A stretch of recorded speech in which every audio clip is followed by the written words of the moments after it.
Goat Felted Soap Tutorial by Dirty Dandelion Soap.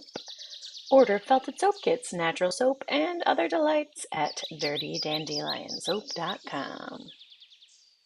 Here's what we're going for, folks, this adorable little goat.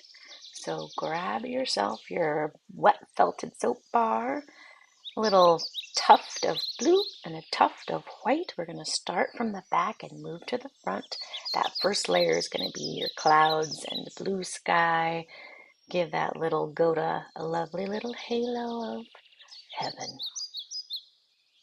I'm using my large needle here and stabbing deeply into the soap, watching out for my fingers on the edges and making sure that as I stab deeply, I am taking great care to stab in and pull out at exactly the same angle so you don't have to deal with the pesky breakage that occurs when you stab in and out at different angles.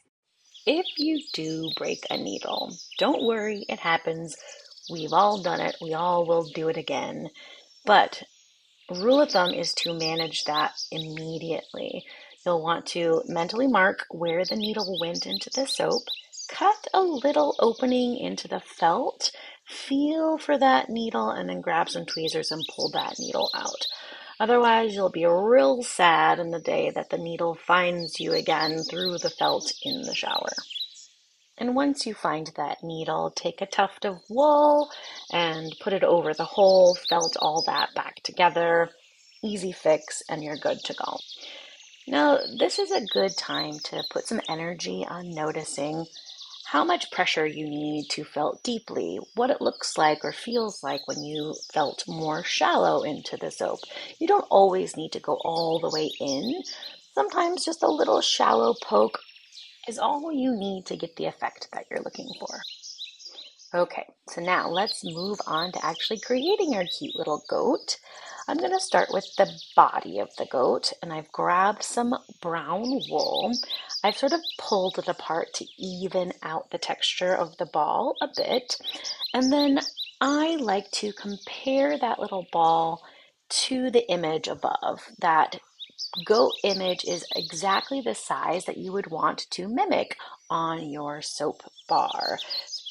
So if it's helpful to hold that little brown ball up against the picture before you start jabbing it in, go ahead and do that.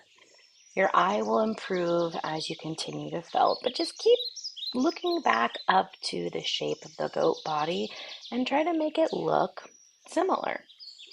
At the end of this little body poke, you can add a bit more if you want to give it more 3 dimension. Next, we're going to ball up kind of an oblong shape for the head of our goat. So twist up your little ball. It doesn't have to be too tight, but it can be kind of tight. And then hold it out sort of at that downward sloping angle up against the neck portion and start to stab it into place. Give a few deep anchoring stabs, and then you can start to shape the ball. Notice the shape of the head of the goat. You can see at the bottom right side, there's an angular jaw, and in the front, the nose is a bit more pointy round, and the top of the head is sort of squarish round. Now, this is a good point to take a look at the different angles at which I push in the wool with my needle. You can see that every time I push it in, I pull it out at the same angle to prevent breakage, but I utilize all sorts of different angles depending on where I want the wool to bunch up to get more of that 3D effect. Okay, so I've built up the nose bridge and the jawline kind of slants down. Next, I'm going to grab another tuft of brown wool, a small little bit, and I'm going to roll up a little wool worm. Oh, look, see, I kind of fit it over the ear there. And I'm going to stab that guy in. I love how these floaty little ears make the goat look so alert and friendly. He's going to come say hello to you and just, you're going to have a great time. All right, then coming up on ear number 2. Yep, kind of hold it up to the picture, make it look the same. Dab in there, give it some depth. Keep dabbing until it looks nice and smooth.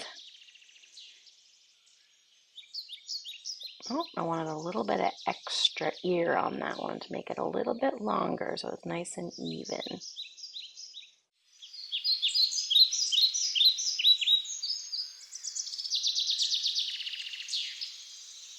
Don't be afraid to turn your soap in different angles. The glory of felting on a felted soap is that you have this built-in backstop, so you're less likely to poke your fingers with the needle, and it's easy to hold in your hand, turn around and about. Now, I'm just adding little elements to make the 3D face of the goat a little bit more realistic. We added some bits to the end of the ears, a little bit more to the jaw. Next, a little bit more to the jaw. We want that jaw to be nice and prominent, and we want that nose to stick out like it's gonna come and nibble a piece of apple from your hand.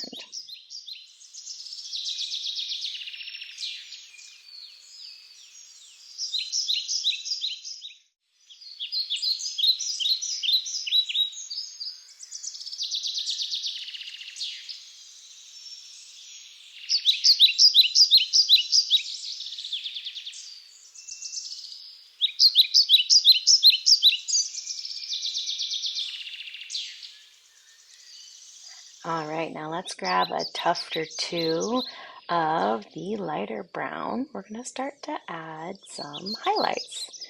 We have our nice dark brown as our base, and now we're going to add this light medium brown. In the different parts, you can see on the shoulders as if the sun is shining down and highlighting the shoulders of the goat and the head of the goat there, that the brown is a little bit lighter. So we're going to add the browns there as we see in the picture.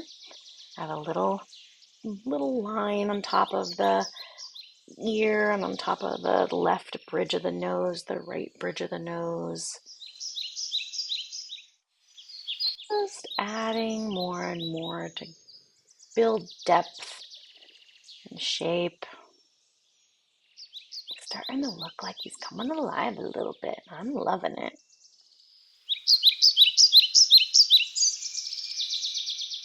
Okay, now here I decided I wanted the nose to come out even further, and the beauty of felting is that you can always pull pieces of the wool out if you don't like how something turned out, or add more on to give it more depth, more character.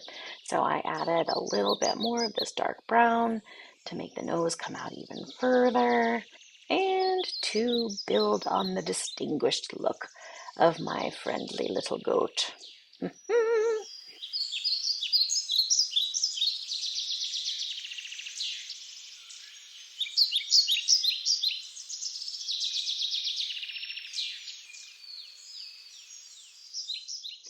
And I'm continuing here to add that warm light brown to the bridge of the nose to really build up that edge there. Next, I'm going to grab that sort of ashy light brown, and we're going to add it to the parts that I'm pointing to with my needles there. Continuing to build depth of color and dimension.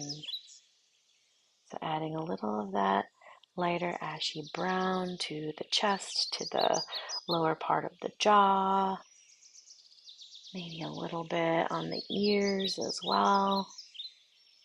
Yeah, getting a little highlight in there.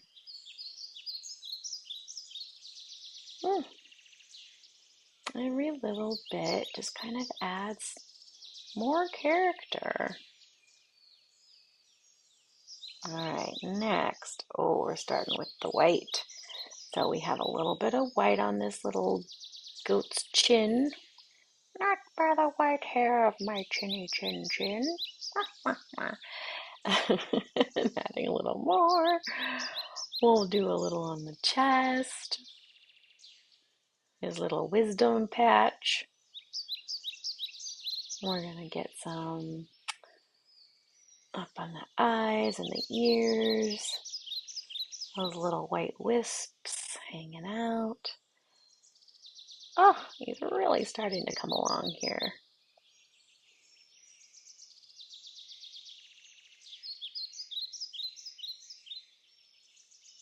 A little bit on his forehead. And each time I'm just rolling up thin little wisps so I can start out almost with the shape that I want and then stab it in.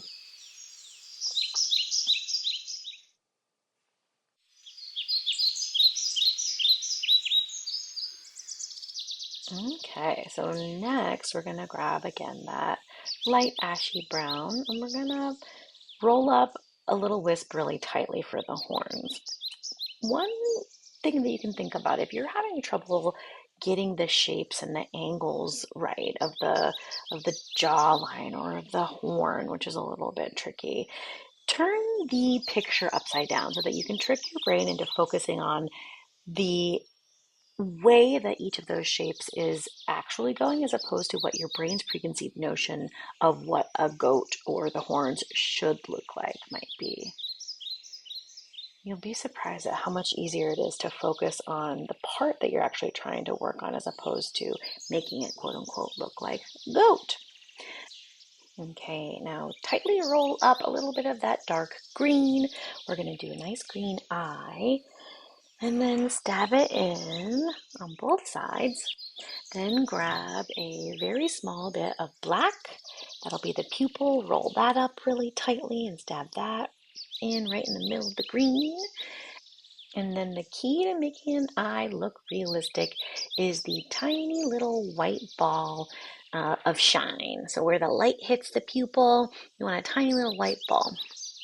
All right, next we're going to do the nostrils. So the little nose, dark brown again.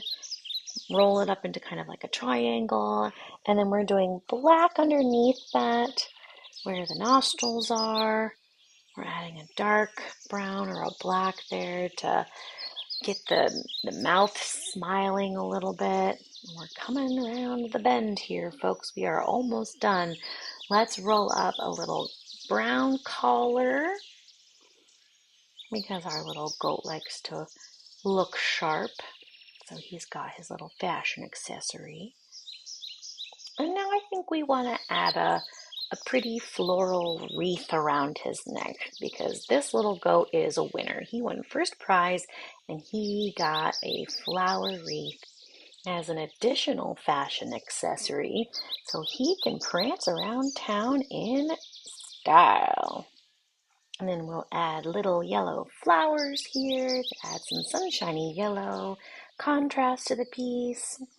And then maybe we'll add a little bit more white and blue to the background to build up the prominence of that sky. This is a point where you might consider changing your needle out for a smaller needle, and you can kind of go over the entire piece with that small needle to get out the needle holes.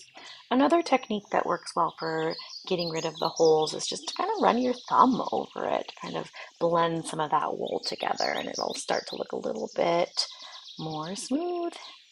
And my friends, I think that about does it. There he is, so handsome. And thank you so much for watching. Please enjoy the delightful felted soap that you put a goat on.